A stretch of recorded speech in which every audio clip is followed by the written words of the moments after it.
আসসালামু আলাইকুম। আমি লিসা আপনাদের মাঝে চলে এসেছি নতুন একটি ভিডিও নিয়ে। শীতকাল প্রায় চলেই আসলো। এই শীতকালে সবাই কম বেশি ভাজা পোড়া খেতে পছন্দ করে। তাই নতুন একটি ভাজা পোড়ার রেসিপি আপনাদের সাথে শেয়ার করলাম। বাঁধাকপির পাকোড়া। বাঁধাকপির পাকোড়ার সঙ্গে একটু সস দিয়ে খেতে সেই স্বাদ লাগে।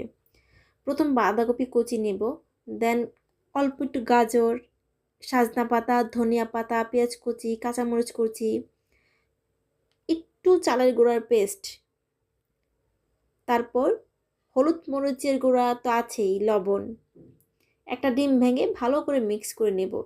সবার শেষে আবার একটু ডাল বাটাও অ্যাড করব যেন আঠালো হয়ে থাকে।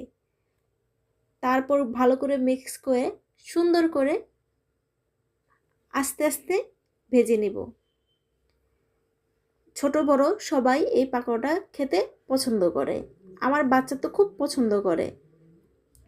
শুধু বাচ্চা না, আমরা বুড়ারাও খেতে পছন্দ করি এই পাকোড়াটা। সময় থাকলে বাসায় চেষ্টা করে খেয়ে দেখবেন।